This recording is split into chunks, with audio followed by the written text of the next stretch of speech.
Hello everyone, আসসালামু আলাইকুম। আজকে আপনাদের সাথে আরেকটা ব্লগ ভিডিও নিয়ে চলে আসলাম। আশা করি সবাই এই ভিডিওটা শেষ পর্যন্ত দেখবেন।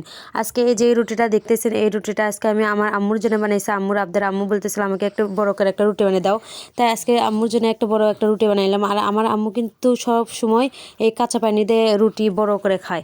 আর আমরা কিন্তু সিদ্ধ আটার রুটি একদমই পছন্দ করি না, আমার আম্মু পছন্দ করে না। এই জন্য এরকম মোটা করে বানাইলে হয় কি, আমরা সবাই একসাথে খেতে পারি। এই একটা রুটি সবাই অনেক আনন্দ এসে খায়। এরপরে আমি আজকে রান্না করতেছিলাম চটচটি। এই যে আমার ছোটো বোন, আমি সব কিছু রেডি করে দিছিলাম, আমার ছোটো বোন এখানে জাল দিতেছে। আর খড়ি চুলায় কিন্তু রান্না অনেক বেশি মজা হয়। আর এখানে করছিলাম আলু, তারপরে হচ্ছে করলা, মাছ দিয়ে ধনিয়া পাতা দিয়ে একেবারে চটচট করতেছিলাম। এত সুন্দর কালার হয়েছে আর অনেক সুন্দর সেন্ট বের হইতেছিল। তাই আমি আপনাদের সাথে একটু দেখাইলাম। তরকারি কিন্তু ওইভাবে খোলা একদমই ঠিক না, তরকারির মাঝামাঝি অংশে। আর এখানে আমি ডিমগুলো চেক করে নিচ্ছিলাম। এগুলো আম্মুর মুরগির ডিম, দেখেন কত বড় বড় ডিম, মাশাআল্লাহ। আর এই মুরগির ডিমগুলো কিন্তু আম্মু বাতি বসাবে, তাই আম্মু যেহেতু চেক করতে পারে না, আমি চেক করে দিই প্রত্যেক সময়।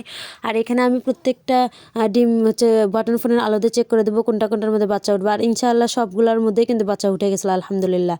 আর এই যে এখানে দেখতেছেন, এগুলো আমি হচ্ছে পরের দিনের জন্য বাজার করে নিয়ে আসছি। পরের দিন যেহেতু আমাদের এখানে সবা, তাই এখানে স্যান্ডেলও রয়েছিল, আরও অনেক মশলাপাতি রয়েছিল। আর সাথে ছিল চিনি গুঁড়া, এই যে চাল 2 প্যাকেট নিয়েছিলাম কালকে সারাদিনের জন্য। যেহেতু বাসায় আমাদের বান্ধবীরা সবাই বেড়াইতে আসবে, তাদের জন্য রান্না করব। কালকে কিন্তু চিকেন বিরিয়ানি রান্না করব, এই জন্য 2 কেজি চাল মানে কিনে নিয়ে আসা হয়েছে।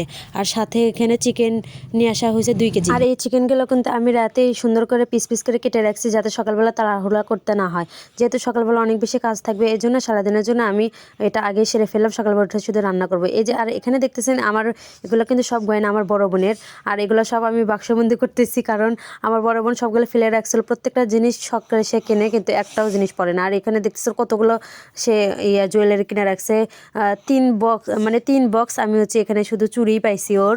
আর কাচের চুড়ি বলেন, স্টিলের চুড়ি বলেন, সব রকমের চুড়ি কিনে রাখছে। আর জুয়েলারি যেগুলো মালা, গলার হার, তারপরে সব কিছু আমি আরেকটা বক্সের মধ্যে তুলে রাখছি। এগুলো সব কিন্তু সে ব্যবহার করে না, কিন্তু শখ করে শুধু কিনে রাখছে।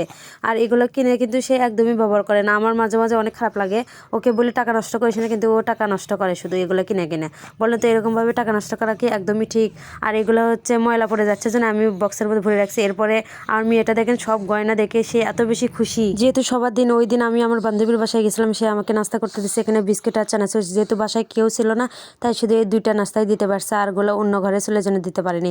এরপর আমার মেয়েটা অনেক বেশি অসুস্থ ছিল, দেখেন আমার বোনটা কত সুন্দর করে তার সাথে খেলা করতেছে।